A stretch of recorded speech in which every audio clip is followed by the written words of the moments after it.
आज का बहुत ही पावन दिवस है। गुप्त नवरात्रि भी शुरू हैं। कला अमोनी अमावस्या निकली। आज गुरु महाराज जी की प्रभु कृपा से बहुत ही अच्छा सौभाग्य प्राप्त हुआ। हमारे माननीय भक्त, हमारे भाई एक्स सूबेदार, जिन्होंने आज विश्व कल्याण हेतु भगवान के चरणों में आज यज्ञ करवाया। बहुत ही श्रद्धा भावना से प्रभु उनको बहुत बहुत शुभकामनाएं प्रदान करें, बहुत बहुत आशीर्वाद दें, ऐसी हम प्रार्थना करते हैं प्रभु चरणों में।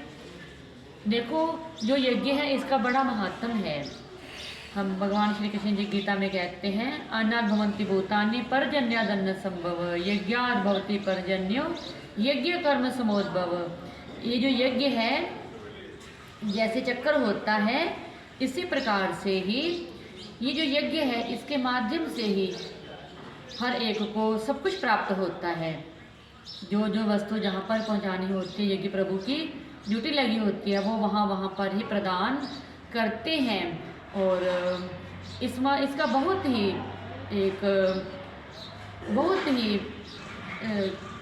सम्माननीय एक महत्व है कि यज्ञ प्रभु ही इसको प्रदान करने वाले हैं। जैसे कि त्रेता युग में यज्ञ के माध्यम से ही जब दशरथ जी को और महारानी कौशल्या जी को एक जो खीर का चरु दिया गया, और फिर दशरथ जी ने अपनी सभी रानियों को बांटा और फिर भगवान राम जी का अवतार हुआ। इसी प्रकार से ही यज्ञ कई प्रकार के होते हैं। उत्तरेष्टि यज्ञ और अनेकों प्रकार के यज्ञों का विधान है शास्त्रों में। फिर भी किन्हीं किन्हीं यज्ञों का भगवान ने निषेध भी किया है।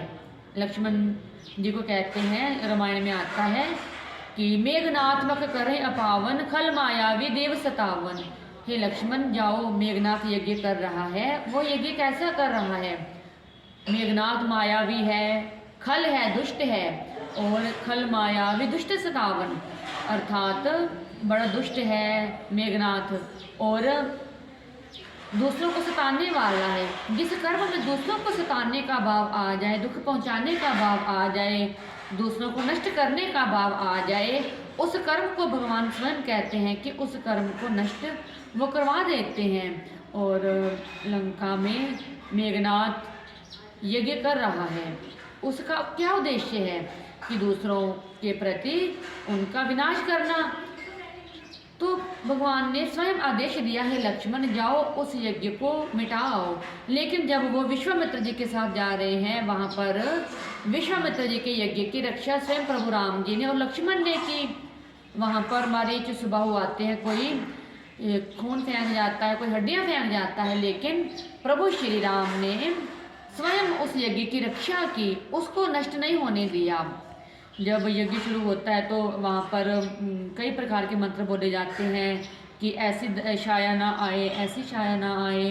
इसका क्या महत्व है कि कोई जो बुरे से बुरे भाव हैं, बुरी से बुरी छाया है, बुरा सा बुरा कोई भी किसी का भी एक हाव होती है, वो ना प्रवेश कर पाए, उसके लिए जल सिंचन किया जाता है।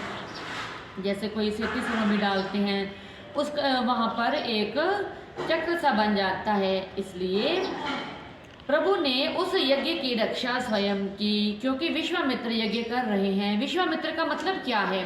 जो सारे संसार के मित्र हैं, विश्व के मित्र हैं, वो विश्वामित्र जी ने यज्ञ रचा। और मर्यादा पुरुषोत्तम भगवान विष्णु जी के अवतार भगवान राम जी ने स्वयं उस यज्ञ को एक प्रकार से बचाया और निरंतर उस यज्ञ को संपूर्ण होने दिया। और वो यज्ञ जब संपूर्ण हुआ तो सब संसार की रक्षा हुई, सब विश्व की सृजना हुई। एक ऐसा भाव लेकर के हमें इस यज्ञ की ओर बढ़ना चाहिए। और ऐसा ये कर्म है, गीता में भगवान कहते हैं, यज्ञ, तप और दान, ये तीनों कभी नहीं छोड़ने चाहिए। ये हमारे जो परलोक होता है इसको संवारता है, और परलोक में हमारा ये जो है सब कुछ एक प्रकार से सुरक्षित रह जाता है। ये चक्र चलता ही रहता है। और ये जो हमारे संस्कार हैं, हमारे कर्म हैं, इनका बड़ा महत्व है। और इन संस्कारों के आधार पर देखो, छोटा सा बच्चा होता है, उसको बचपन में ही उधर ही लगाव होता है जैसा उसके मन में संस्कार होते हैं। लाख कोई मना करे, लाख कोई मनाए, लेकिन जैसे संस्कार पड़ जाते हैं, उन संस्कारों की ओर ही जीव बढ़ता जाता है। इसलिए हमें सदा ही अपने सनातन धर्म में जो संस्कार बताए हैं, उन संस्कारों की ओर ध्यान दे करके उन संस्कारों को का महत्व देना चाहिए और उनको परिपक्व करना चाहिए। ये एक धुरे की तरह होते हैं और इनके माध्यम से ही जीव को फिर अपना शांतिमय जीवन प्रदान होता है। और इन्हीं शब्दों के साथ अपनी वाणी को विराम देते हैं। ओम शांति शांति शांति।